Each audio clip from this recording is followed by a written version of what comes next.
Pessoal, nesse editorial eu vou abordar com vocês uma matéria do O Antagonista. O título dela é o seguinte: Bolsonaro vale mais no Rio do que o Lula. Ou seja, o Bolsonaro tem mais valor no Rio de Janeiro do que o Lula.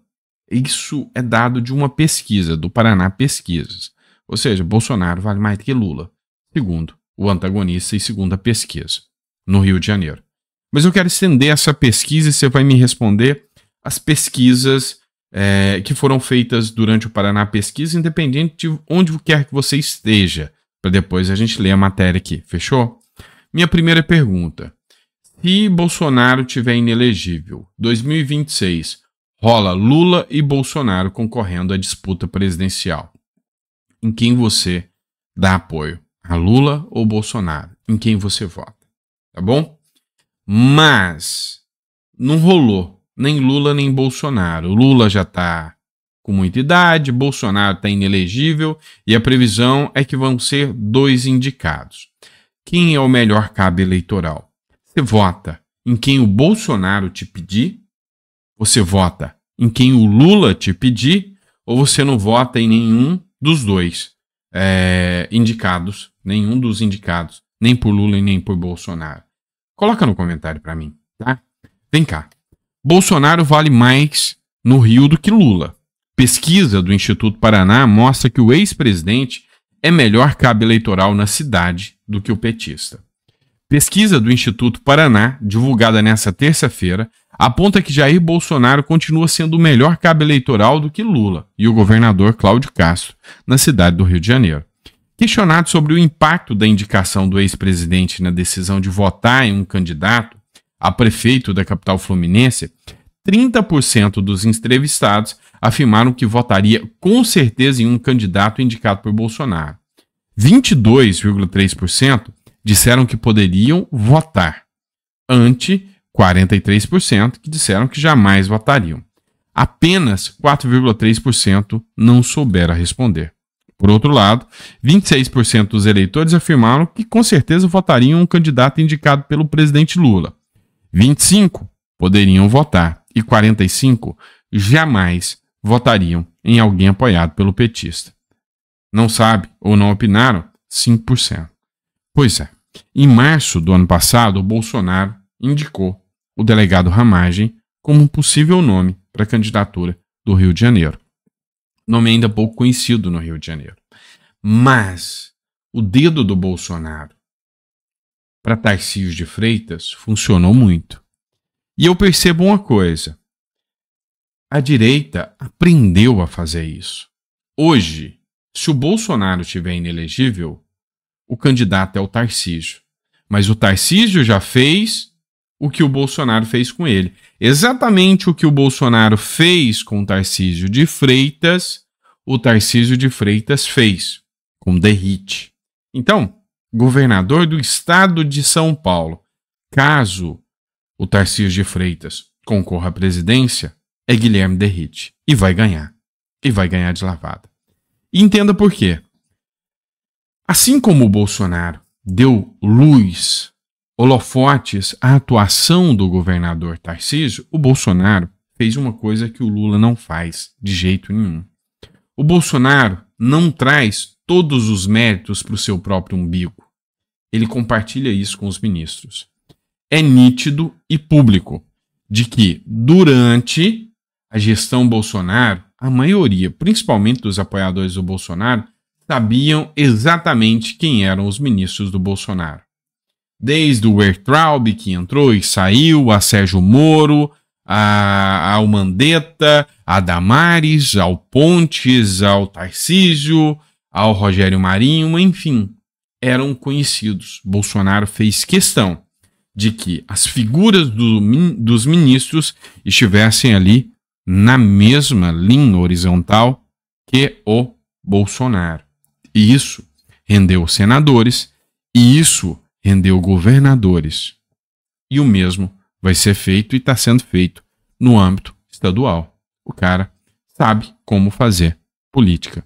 E é por isso que, segundo o Antagonista, Bolsonaro vale mais do que Lula no Rio de Janeiro. Eu aposto que deve valer mais do que Lula quase que no Brasil inteiro, né? Mas enfim, E o governo Lula? Qual é a pegada do governo Lula? O que o governo Lula vai deixar de sinalização para os seus eleitores para dizer, olha, se eu tiver velho, se eu não puder concorrer, eu fiz isso, isso, isso, e o meu candidato será Boulos, Haddad, a Janja? Não sabe, ninguém sabe. Mas será que o Lula tem essa força? Porque o Ciro Gomes fez vamos dizer assim, um resumo do que é o governo Lula. E esse, para mim, foi um dos melhores resumos. O Floriano, ele fez essa publicação, tá? Do Ciro Gomes falando da gestão e do governo Lula, do resumo do que é o governo Lula. Quer escutar o Ciro Gomes falando? Vale a pena, escuta aí. Esse é o melhor resumo do mundo sobre o atual governo brasileiro. Preste atenção. Como o senhor resumiria o governo até então? Uma grande decepção, porque eu sempre alimento a ideia de que o Lula e o PT e seus puxadinhos, entre os quais está o meu partido, tem uma obrigação moral, é uma obrigação explícita, compromisso, claro, com a mudança do Brasil. Veja bem, nós entramos na Corte Internacional de Haia acusando o Bolsonaro de genocídio da comunidade Yanomami. Sabe o que aconteceu no primeiro ano do governo Lula? 6% a mais de mortes da comunidade Yanomami. E agora? Aí está aí agora a imprensa inteira a serviço da propaganda do governo, ou descuidada, que eu sei que tem muita gente equilibrada, mas descuidadamente passa celebrando o maior superávit primário, aliás, o terceiro maior superávit primário do mês de janeiro. Sabe quais foram os dois maiores?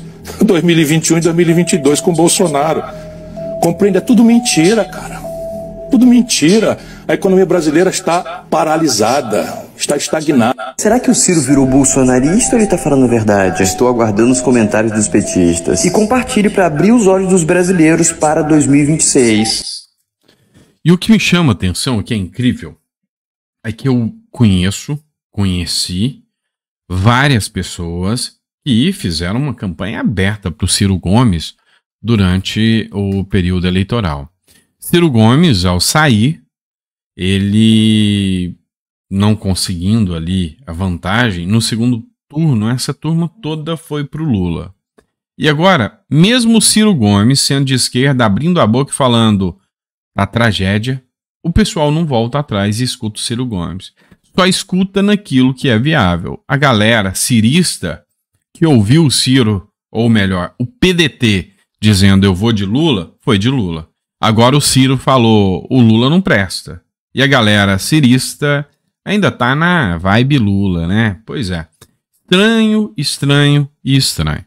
Olha só, outra matéria que eu quero tratar com vocês aqui, aí vocês me dizem se isso é normal. Matéria da Revista Oeste. Sempre cito a fonte para vocês. O drama da adolescente de 15 anos detida no 8 de janeiro. Pois é, tinha uma adolescente de 15 anos que foi detida no 8 de janeiro. Crises de ansiedade recorrentes, dificuldades para socializar, se tornaram parte da vida de um adolescente que foi detida com a mãe no Palácio do Planalto no 8 de janeiro. Depois de um ano do protesto, a menina que tem TDAH, que é o transtorno caracterizado com sintomas como falta de atenção, inquietação, impulsividade, e ela tem esse TDAH desde a infância, é agora atormentada por medidas socioeducativas. Olha só que interessante. Ela está sendo tratada pior do que aqueles meninos lá do Rio de Janeiro que saem para bater carteira e ameaçar turista, as quais consistem em prestação de serviço comunitário, um tratamento psicológico para abandonar os pensamentos extremistas, ou diga-se, tratamento psicológico para abandonar o pensamento de direita, além de sessões semanais com um assistente social que critica o ex-presidente Bolsonaro e pessoas de direita e exalta as vacinas anti-Covid-19. Pois é. Sabe, é o que eles estão acostumados a fazer com todas as crianças, né? Todos os adolescentes, a doutrinação. Para ela, a única coisa que mudou aqui é ela que precisou prestar serviço comunitário, né? Mas o resto, tá? Exatamente igual o que acontece nas escolas por aí.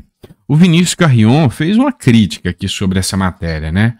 Uma menor de idade foi considerada um perigo para o Estado democrático. Ela estava armada com o quê? Balas Sete Belo e um pirulito, realmente um perigo para a nossa democracia, ainda mais considerando o nível das nossas Forças Armadas, que se ofendem com as palavras nas redes sociais. E aí criticou aqui a atuação aqui do STF. Mas não para por aí não, tá? Tem mais coisa. A crítica da revista Oeste vem em outro caso também de condenação. O Supremo Tribunal Federal condena deficiente e tutor de família com ossos de vidro a 14 anos de prisão pelo 8 de janeiro. O Supremo Tribunal Federal condenou mais 10 pessoas pelo 8 de janeiro, no julgamento do plenário virtual concluído em 26 de abril. As penas fixadas variam entre 11 e 17 anos, mais pagamento de multa.